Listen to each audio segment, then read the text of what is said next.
Why did you click this video? Are you loco? Are you crazy? Are you a sick freak who's into men turning into walruses? I can't help you with that, hombre, but I can tell you tales of men turning into walruses. So buckle up, buttercup, because it's about to get weird. We meet Wallace, whose name sounds remarkably close to walrus. So,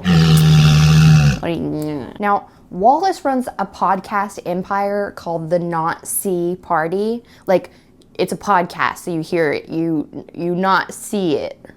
You get it? It has nothing to do with World War II, okay? That's a very important distinction to make, okay? And his co-host is none other than cute, chubby Haley Joel Osment. He's not playing Haley Joel Osment in this. I just don't care what his name is because he's Haley Joel Osment and it's cute. He's got everything. A hot girlfriend, a cutie patootie best friend, a loyal following of chubby fangirls eager to suck him off, and he lets them.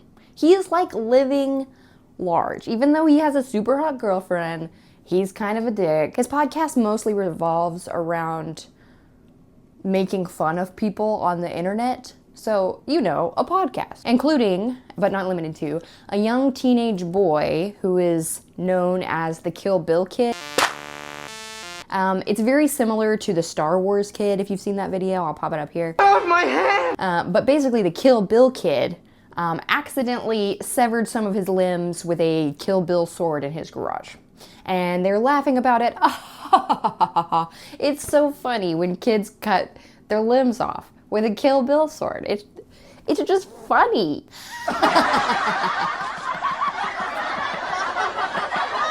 Now, Wallace travels to Canada to interview the Kill Bill Kid for the podcast.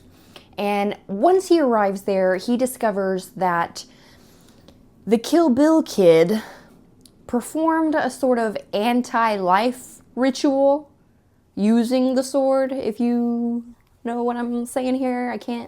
You get it. This guy gets it. So he is no longer available to be interviewed. Now, with nobody to interview for his dumb podcast, Wallace goes to some bar and he's trying to figure out what he's gonna do because he has to bring back something for his podcast. This is a super important podcast. And while he's in the bathroom, there's like a bulletin board above the urinal and he reads that a man is offering a room in his house for somebody, but he just has to listen to this old guy's stories with such stories to tell. Here is the letter. A life of adventure with stories to tell.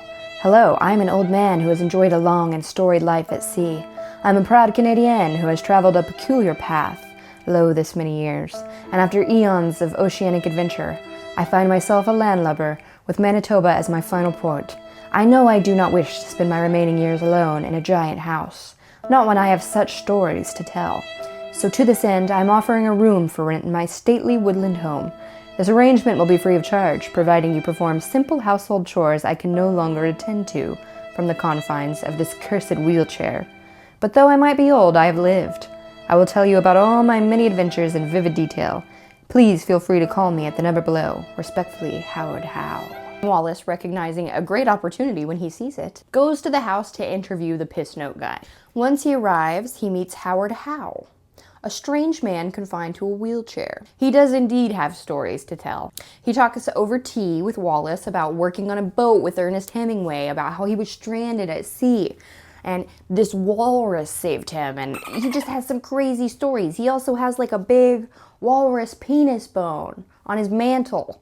It's the largest penis bit of any mammal on Earth, and that's pretty cool. It's around this moment that Wallace starts to feel a little bit sleepy. Because guess what? This strange man definitely drugged his tea. Was there ever any question that he didn't, by the way? I mean, men out there, let this be a lesson to you, okay? Just because you have outside sex organs doesn't mean that you too can't be drugged and taken advantage of. And by taking advantage of, here, in this case, I mean turned into a walrus. I'm gonna probably take this off because it's like I can't see shit. Now I just look like a monk. Once Wallace wakes up, he finds himself in a wheelchair at Howard's house, not really remembering what happened. Howard is also sitting there and he's polishing this weird long bone, okay?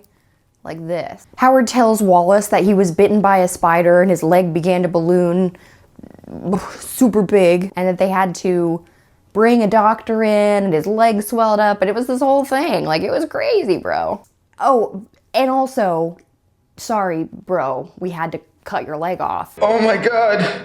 Holy shit. There's no leg there. Which makes what Howard's doing over there in the corner with this long bone, like, a little suspicious. Nature can be very red in tooth and claw. What? Wallace understandably begins to freak out, asks to talk to the doctor. Howard says you can't talk to the doctor. He's doing his rounds. Rounds? What rounds? We're in the middle of nowhere. Monsieur, Dr. Monsieur. I want to talk to him. Well, you can. He's on his rounds. It just gives him this general runaround that's so creepy and weird. And he's like, oh, I need to call somebody. And Howard's like, I don't got no phones, bro. Yeah, I'm sorry, but I'll take care of you here. Like, we're bros now, okay? Like, don't you worry about a single thing. Wallace is, again, in and out of sleepiness because Howard is clearly consistently drugging him at this point. Like, any drink he has at this house is drugged. So, Wet your whistle, my dry little thistle. this scene where Justin Long discovers that he no longer has a leg is incredibly tense. It's so much due to Michael Park's performance as Howard in this scene. Like, he's just so indescribably freaky and just, he's so nonchalant about the whole thing. Such a good scene.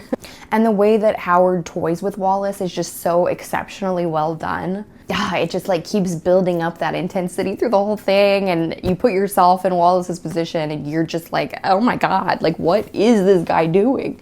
But we know what he's doing, we know. While in and out of consciousness, Wallace finds his cell phone and tries to call his girlfriend and his chubby best friend, Haley Joel Osment. But wouldn't you know it, they're too busy rubbing on each other because they're having an affair. That's right. She knows that Wallace has been letting the fangirl suck him off. But here's something you probably didn't know. Haley Joel Osment is in fact in love with Hot Girlfriend. And they've been doing this sexy limbo, which I actually approve of. I like Haley Joel Osment more than Wallace's character in this movie. And I am fully on board with him and Hot Girlfriend getting together. It's kind of what Wallace deserves. And he just seems like a nicer guy all around. But anyways, because they're having an intimate moment, they don't answer. Wallace has to leave a voicemail basically explaining that he's been abducted and he has no idea what this guy's trying to do, but he thinks he's like gonna cut him up or make him something weird. You will be a walrus or you will be nothing at all. Later at dinner with Howard, Wallace confronts him about the weird lies, saying like, listen, like I know, drop the charade, guy, because I know something's up. For some time now, I've been constructing a very realistic walrus suit. And he begins to try to scream for help. At this point, Howard gets up out of his wheelchair and just starts screaming right back in Wallace's face, just mimicking his pleas for help.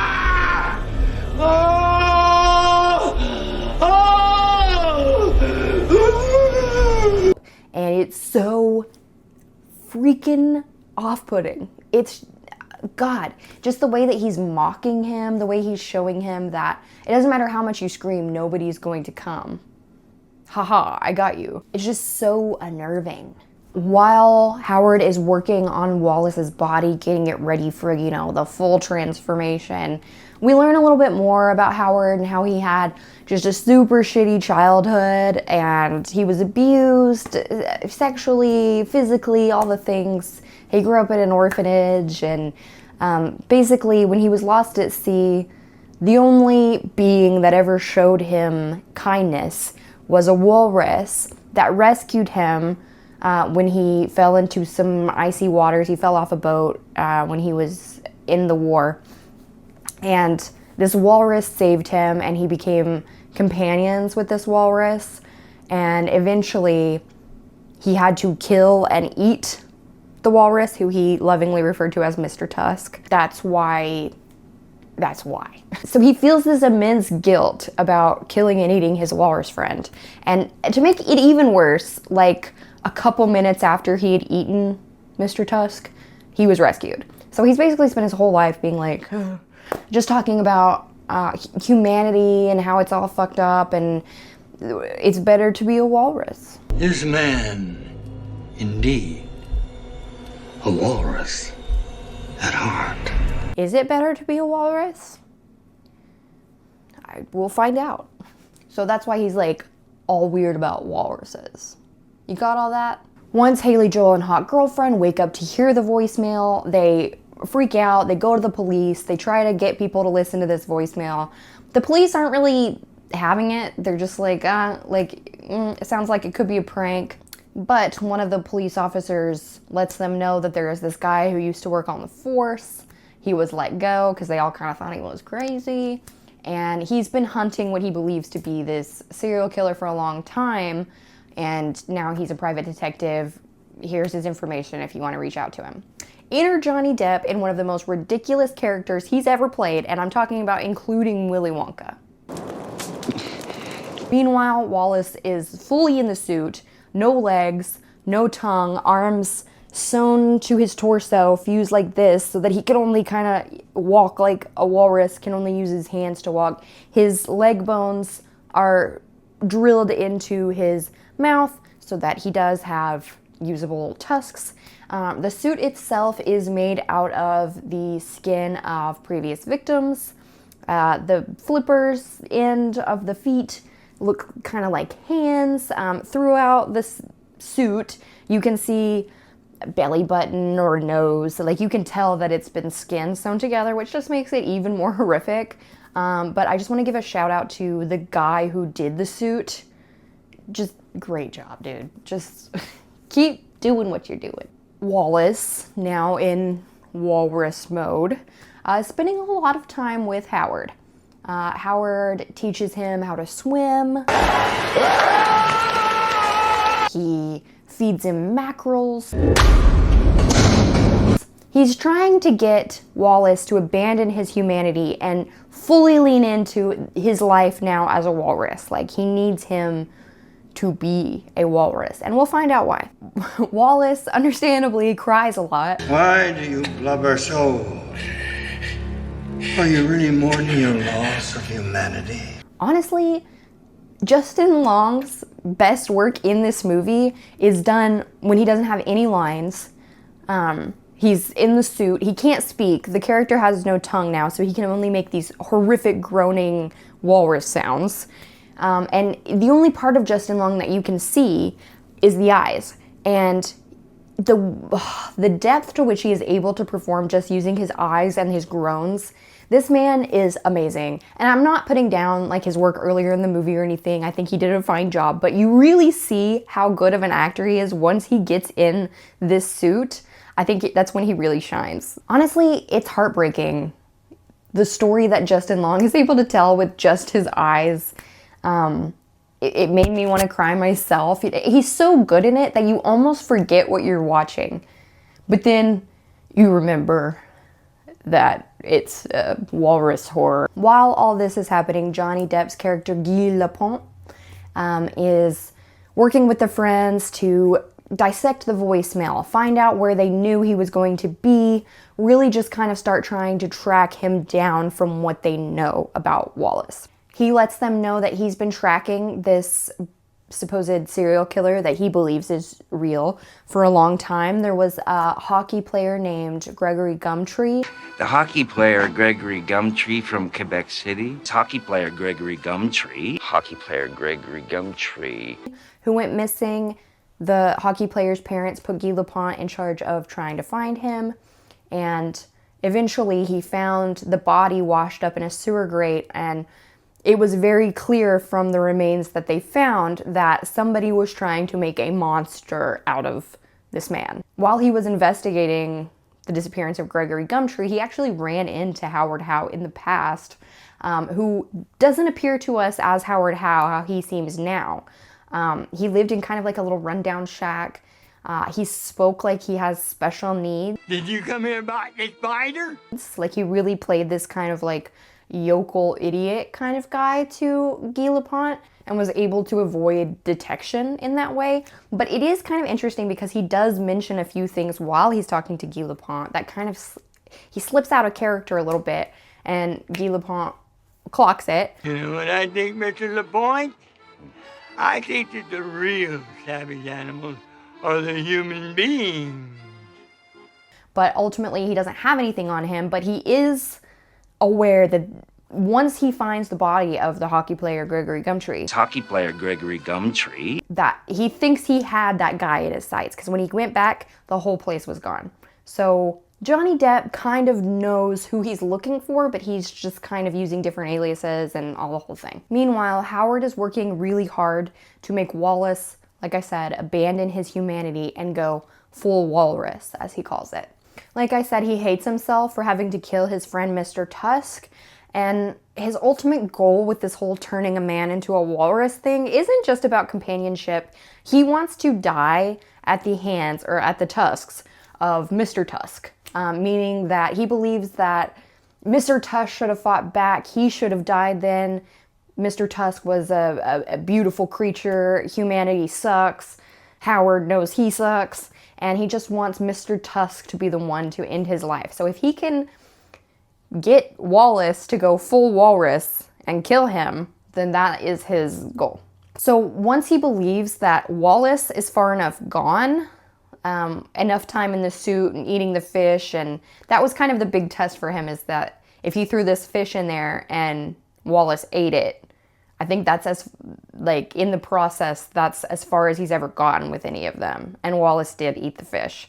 So he's like, okay, he's ready. Howard himself puts on a walrus costume very similar to Justin Long's costume, you know, made with all the skin and stuff, and puts on in the terrarium he's keeping Wallace in videos of walruses fighting each other.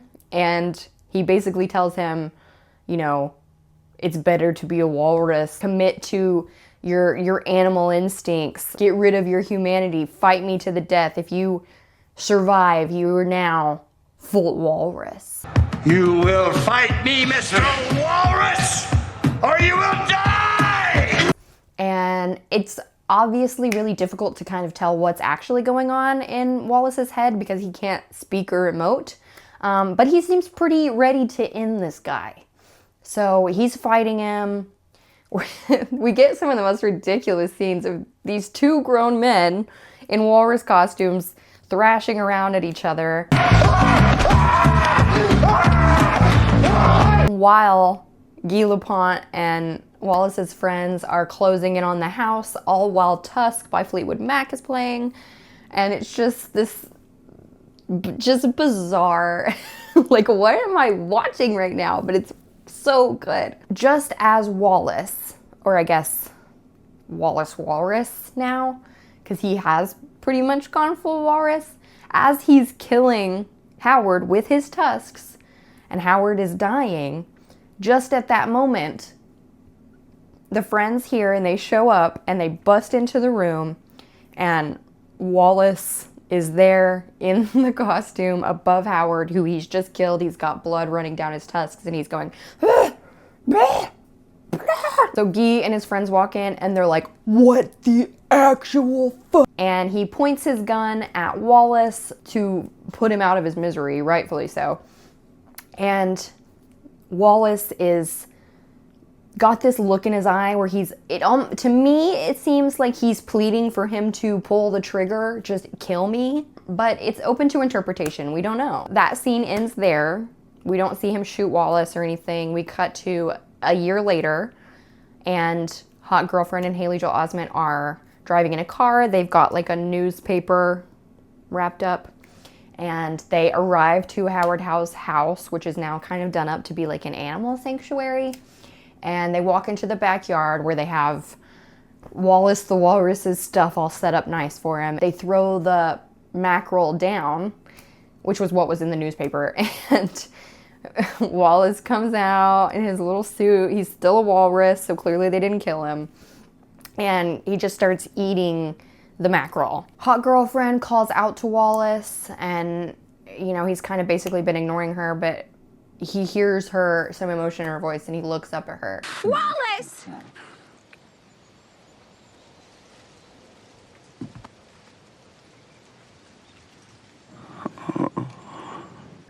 At this moment, it cuts to another scene from before any of this is happening. It's Wallace and his hot girlfriend in bed before he leaves for the Canada trip. And they're talking about a time when her grandma passed away and she saw her grandpa cry for the first time at her grandma's funeral. And she was asking him about, you know, why are you crying? This is a man that she had never seen cry. He was kind of like a beacon of masculinity to her. And he tells her, "It's good to cry. It separates us from the animals. Shows you have a soul." We cut back to this final scene where Wallace is a walrus now. And she cries out to him emotionally and she says, "I love you."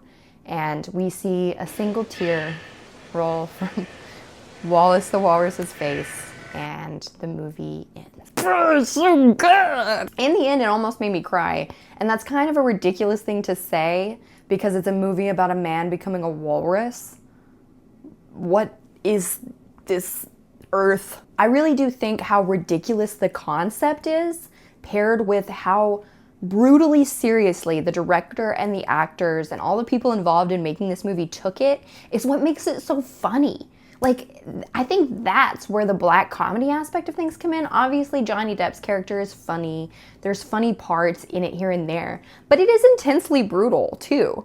And I think that because the acting is so well done, because the shots are so pretty, because the people that are making it aren't treating it like it's a joke, they're treating it like this is an intense drama, I think that's what makes it so special. Like, you cannot say that there's a movie in the world that is like this movie. You cannot say that. It's just really special, and I've loved it since the moment I saw it. I always try to tell people about it if they haven't seen it, especially if they like body horror. Like, I know this isn't for everybody. It's gross. But the people that are likely to love it really love it. It also makes you question, how in the fuck did this movie get made? So let's talk about that. Kevin Smith had a podcast. He was spending some time in the UK and was using like an app or a website that's kind of similar to Craigslist over there, when he came across a post that someone had made that said, "I will give you a free room in my house. You don't have to pay rent, but for 2 hours a day, you must dress up as a walrus and keep me company." And Kevin Smith could not let this go. He wanted to talk to the guy that posted this. Like, it just really caught his attention. So he found the guy who posted it, who ended up being some kind of UK prank guy or something. I'm not sure exactly what the story was behind that. But he found the guy and he brought him on his podcast and talked to him just to kind of pick his brain about, what is this? From there, the idea was formed. He wanted to make a movie about this. He asked his audience to tweet at him walrus yes or walrus no, so that they could vote on whether they wanted to see this idea made into a movie. And it was overwhelmingly walrus yes. So that's how this movie was conceived. It's also why at the beginning and I think at the end it says based on true events, because there was a true post that I'll give you a free place to stay if you dress up like a walrus. So, I mean, that part's true. I always thought that it was just Kevin Smith being silly, being funny. But once I actually did some research on like how this idea became a reality, you know, you could say based on true events and that makes sense, right? Okay, so now let's talk about just a little bit of movie trivia from this movie because I find these things incredibly interesting. The movie was shot in 15 days. So just a little bit over 2 weeks. That's crazy. In his tribute to Michael Parks, when Michael Parks passed away, Kevin Smith mentioned that the fake voice Howard uses while speaking with Guy Lapointe was entirely Parks' idea. Originally, as scripted, Parks would have performed a French-Canadian accent, but Parks didn't want to use that accent, having already done it on Twin Peaks. According to Smith, it was like, quote, watching two wizards do battle and you can't figure out who the bad guy is. And that Parks was ecstatic over being allowed to, quote, chew the scenery around a major movie star that was also chewing the scenery. Another interesting tidbit is the fact that Quentin Tarantino was originally offered the part of Guy Lapointe, the detective, but turned it down saying he dug the script and couldn't wait to watch Michael Parks let loose his internal kraken. Kevin Smith said in an interview that Tarantino thought he was being offered the role of Wallace, not Guy Lapointe, and that's why he turned it down, which led to Johnny Depp being cast. I'm so curious what it would have been like to see Quentin Tarantino in that movie. But I guess we'll never know. According to Kevin Smith, most of the budget for this movie was used for getting the rights to the song Tusk by Fleetwood Mac.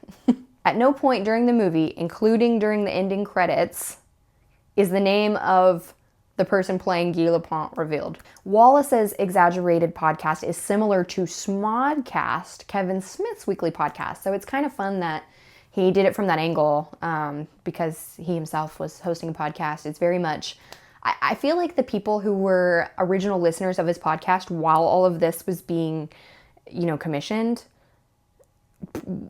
that's so fun. That's so fun for you. If you were a listener during that time just to see this whole thing come to fruition, I wish I had been there in that moment in time. Another interesting fact, Johnny Depp improvised most of his lines for this movie, which is crazy considering that he came up with this. Pain gives me just the worst shits. So final thoughts on the movie. I adore this movie, like I said. I think it really blends this black comedy aspect with this brutal body horror, but also it has like a beautiful kind of message about humanity and what makes us human and what separates us from the animals. And I think that's just an interesting thing to ponder. I really like the ambiguity at the end, because leading into the ending, we're led to believe that Wallace is no more. He has gone full walrus. He's made the jump. Like, there's no going back from what he's experienced. So now he almost has to live out his life as a walrus. I loved the way they ended on that message about crying is what separates humans from animals. And then we see the tear come down, meaning that that's, it does suggest that Wallace is still in there. So brutal to think about, but I love it. I just love it. I thought Michael Parks did such an amazing job. He's so charismatic and enticing in the role as Howard when he's supposed to be, and then so freaky when he's a villain, like he plays such a good villain. And then to watch him do the scene with Johnny Depp where they're just going back and forth, and it's just so bizarre but wonderful. And he did unfortunately pass a couple years ago, and it's definitely a loss for cinema because he's so fantastic. This movie is what really solidified Justin Long as one of my favorite Screen Kings, if not, he's really one of the only ones out there. And I think every scary movie he's ever done is wonderful and in my top favorites, except for that weird vampire movie he did with his wife. I don't know. I didn't like that. I can't even remember the name of it, but if you come across it, don't watch it. All right, guys. If you're walrus, yes, hit the thumbs up button. If you're walrus, no, hit thumbs down, but don't hit thumbs down. Come on, you guys. I'm a new channel. Help me out. Don't forget to like and subscribe. And thank you guys for joining me. If you haven't seen this, check it out. And please report back and let me know what you think because I love it. Okay.